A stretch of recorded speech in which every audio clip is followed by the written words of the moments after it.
are still coming in. But we commend these courageous law enforcement officers for their swift.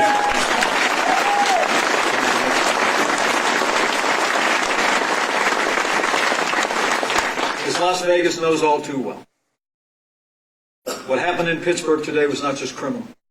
It was evil.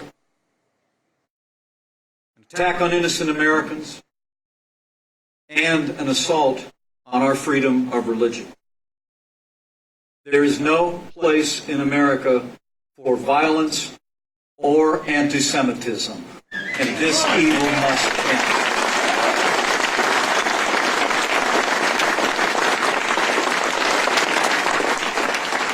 I'm pleased to report to my fellow Americans that the President has directed the full resources of the federal government to support the investigation and the prosecution.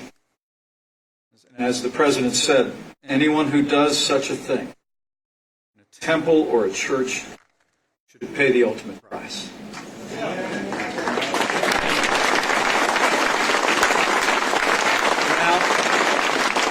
For now, we urge every American to pray. Pray for the members of the Tree of Life Synagogue, for the fallen, the injured, and their families. Psalm 34 reads, that the Lord is close to the brokenhearted. And let that be our prayer for them today.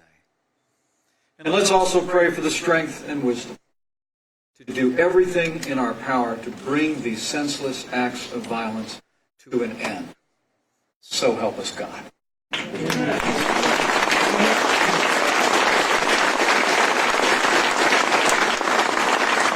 Thank you for that.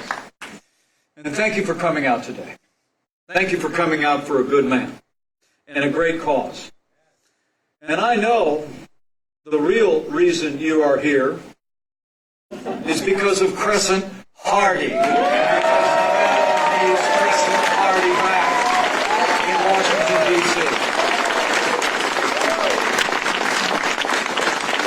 We've got some distinguished leaders here and some really important people. I want to acknowledge a few of them before I make the case for Crescent Hardy. But please be seated. Be comfortable. First and foremost, I want to thank Senator Mike Lee, a principled conservative on Capitol Hill, who is with us here today, standing with Crescent Hardy. I also want to thank Senator David Perdue of Georgia for traveling here. These are two strong conservative leaders in a small majority in the United States Senate that's been delivering for the American people over the last 2 years. Rebuilding our military, rolling back regulation, cutting taxes. And this Senate and these two senators were instrumental when we confirmed Justice Brett Kavanaugh.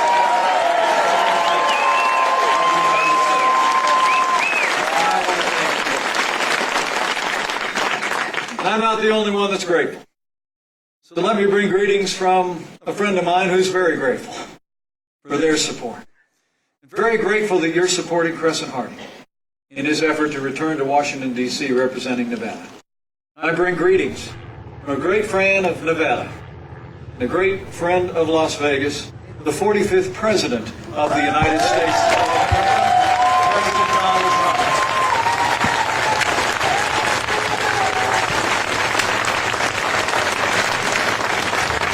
I spoke to the President this morning in the midst of breaking news, but I know he was glad to know I was here, standing with this good man and standing for this cause, even in the midst of this terrible day for America. You know, I didn't have the privilege of serving in Congress with Crescent. I'd actually already gone back home to Indiana to be the governor of that great state, but I served in Congress for 12 years. And I'll tell you, sometimes it takes time for people to make an impression on that institution. But I want to tell you, in the short time that Crescent Hardy represented Nevada in Congress, he was recognized as a voice for this state and a voice for conservative values. That's why we have these prominent leaders here with him today. Crescent Hardy's got Nevada values in his veins. His roots run deep. He's a fifth-generation Nevadan. He hails from Mesquite. He grew up on his father's ranch. A You don't have to tell Crescent what it's like to live a life of a working family, because he is one. Backstage, he told me that he spent about 40 years in construction, which is probably pretty close to the same amount of time the President of the United States spent in construction. And I think they're going to make a great team. And Crescent Hardy is Washington, D.C. But Crescent knows how to create jobs. He knows how to put low taxes and regulations out of the way. He knows what the right investments in infrastructure. He knows what the right kind of fair and reciprocal trade deals will mean to jobs here in Nevada. He's created jobs. He created hundreds of jobs working in construction. He just never quits. When you think of Crescent Hardy, you just think of Nevada tough.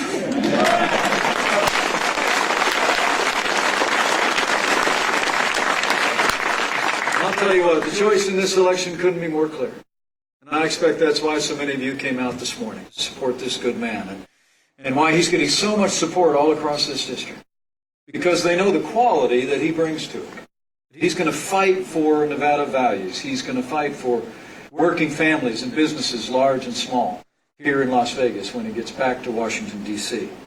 But the truth of the matter is this election is not just a choice between whether you vote for Crescent or not. It's a choice between two candidates. And I want to tell you on this morning, I'm here because Crescent Hardy will fight for the agenda that the people of Nevada want to see Washington, D.C. advance. I know the support the President and I received here in Nevada meant the world to him. And all of you here today know the progress we've made in the last 2 years is just incredible. We've been rebuilding our military, restoring the arsenal of democracy. You know, I couldn't be more proud to serve with a president who cares so deeply about the men and women of the armed forces of the United States. When President Hardy gets to Congress, he's going to stand with this president as we rebuild our military and we finally give our soldiers, sailors, airmen, Marines, and Coast Guard the resources and the support that they need to accomplish their mission.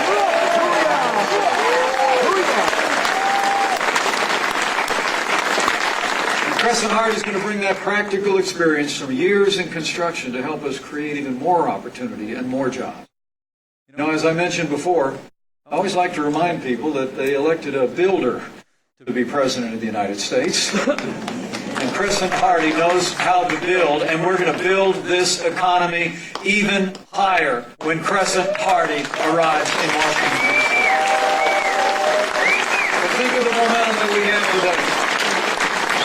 Because of your support, think of the momentum that we have today. In just 2 short years, the largest tax cuts and tax reform in American history, more federal regulations repealed than any administration in the history of this country, better and fairer trade deals. We just cut a new deal with the U.S.-Mexico agreement that puts American jobs and American workers first. And we're negotiating new trade arrangements with the European Union, Japan, and we've even put China on notice that it's time that we treat American workers and American jobs.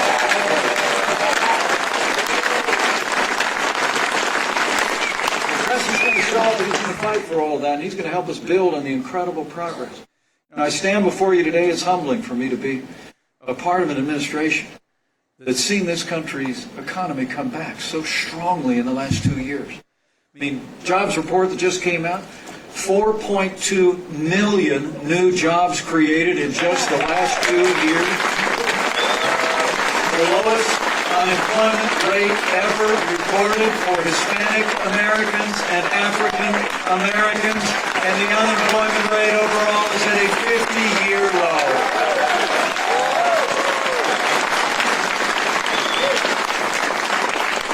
The President and I like to say, ever since Election Day 2016, confidence is back. Jobs are coming back. America is standing tall in the world once again. In a word, America is back. But we're just getting started, Nevada. That's why we need President Hardy in Washington, D.C. President's going to fight for more jobs. He's going to fight for lower taxes and rolling back more federal red tape. The President's also going to fight for affordable health care. He's going to help the President and I give the American people a fresh start on health care reform that lowers the cost of health insurance without growing the size of government. And Crescent Party will always defend Americans with pre-existing conditions.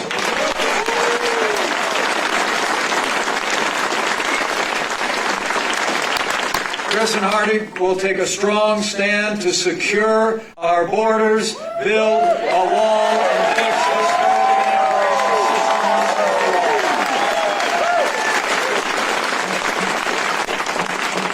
Crescent Party has Nevada's values in his veins, and he stands without apology for the sanctity of human life, and he will be a pro-life voice.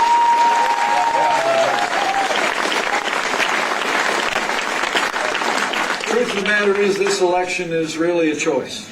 It's a choice between tax cuts and tax hikes. It's a choice between stronger borders or open borders, a stronger military or a weaker military. Now, the reality is that this election is not just about the two candidates that are in it. Really, it's larger than that. As the senators both just said, it's really about the fate and the control of the Congress of the United States. And it's about whether or not we're going to have a Republican Speaker of the House working shoulder to shoulder with President Trump to move this nation forward, or whether Nancy Pelosi. Let me tell you something. I was in Congress last time Nancy Pelosi was Speaker of the House, and you don't ever want that to happen again.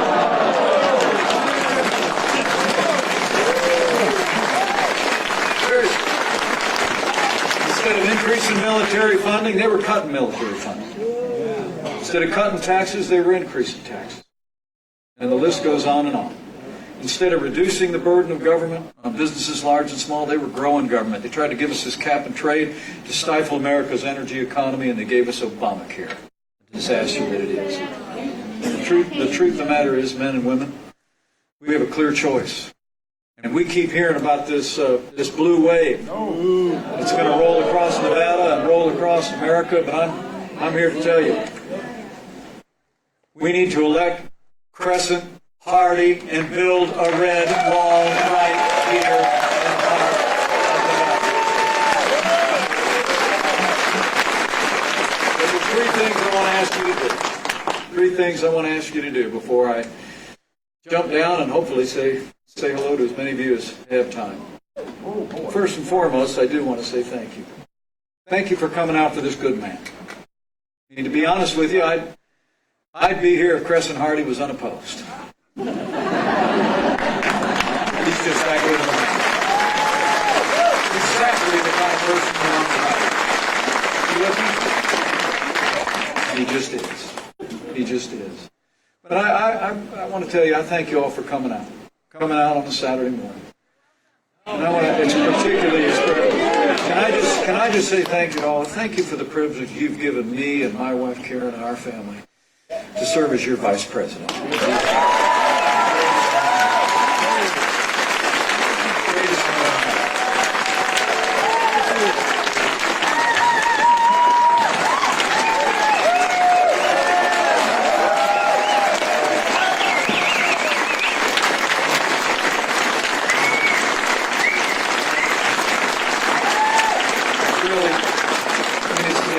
Describe what this small town boy from southern Indiana, the grandson of an Irish immigrant, I felt the day that I raised my right hand on that platform in Washington, D.C.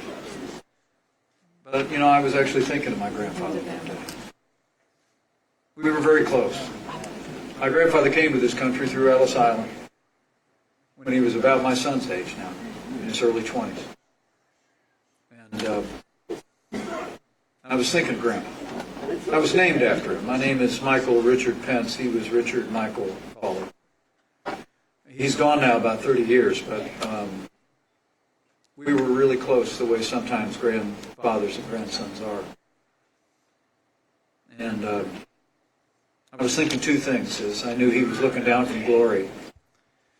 I knew, number one, that he knew me very well, so he was very surprised.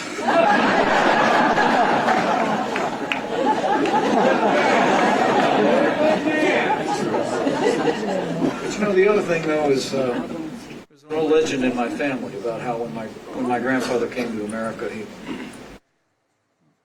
his mother said to him, "You have to go to America because there's a future there for you."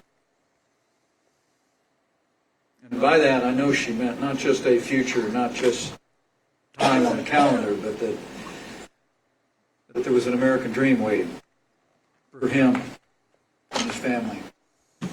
And more than anything else that day, I just thought my father looking down from glory thought that he was right. Not about me, he was right about America. Anybody can be in it. The American dream is alive and well. And it's really what we're fighting for every day. Because this president, this friend of mine I served with every day, his grandfather immigrated to this country. And I'll tell you, that belief in the American dream animates what we do every day. It's about expanding opportunities. It's why Crescent Hardy is stepping up to do this again. It's why his wonderful wife, Perry, been willing to stand with him one more time as he steps forward. So I want you to do three things for this good family. Number one, if you haven't done so already, whatever Nevada allows, just decide right here, right now, that the polls will not close on November 6th before you vote Nevada and vote for President Hardy to be your next Congress. And remember, friends don't let friends vote alone. Grab a family member, a friend, a co-worker at work, at worship, and bring them out and make sure Crescent Hardy is the next congressman from this congressional district. And secondly, go tell somebody. We've got about 10 days left, don't we, Perry, before this election? Polls close on election day. So go out and tell somebody about this good man, this good family. Tell him about what he's going to be able to do working with this president, with a renewed Republican majority. Tell him about the stakes in this election. And that the pathway toward continuing America to grow and prosper goes right through this congressional district and right through Nevada. And lastly, after you make sure you're going to vote with a friend and tell somebody the story, I'd encourage you to maybe do one more thing that seems even more important today than most days that I mentioned. You know, I'll never forget about a year ago when my wife Karen and I came here to Las Vegas. About 6 days after perhaps the worst day in the history of the city. We came to a prayer service to pray for all those impacted by that horrific attack that claimed the lives of some 58 innocents at a concert. We came to mourn with those who mourn and grieve with those who grieve.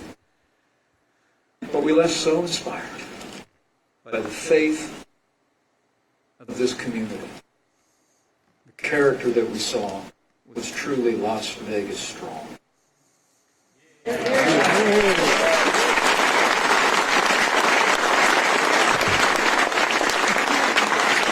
saw this community, a city known all over the world, repair to that wellspring of strength that has always been there for the American people in challenging times.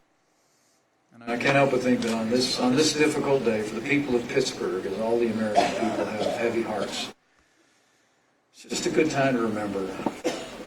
Bow the head and bend the knee. And on this one, I know Crescent and his family are people of faith, like Karen and me, so I'm not asking you to pray for them. I'm not asking you to pray for an election or an outcome or a party or a cause.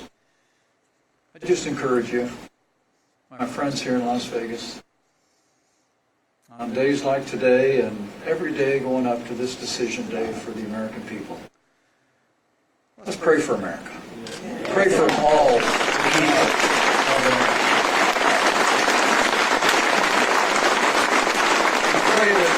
Pray that we might once again celebrate that we are one nation under God. Indivisible, with liberty and justice for all.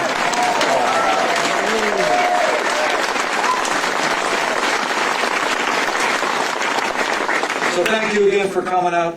Thank you for supporting this good man and his wonderful family. I leave here today with renewed confidence Crescent Hardy in a renewed Republican majority on Capitol Hill.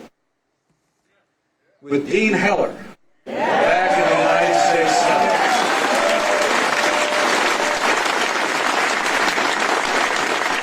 With Adam Laxalt in the governor's office. With President Donald Trump in the White House.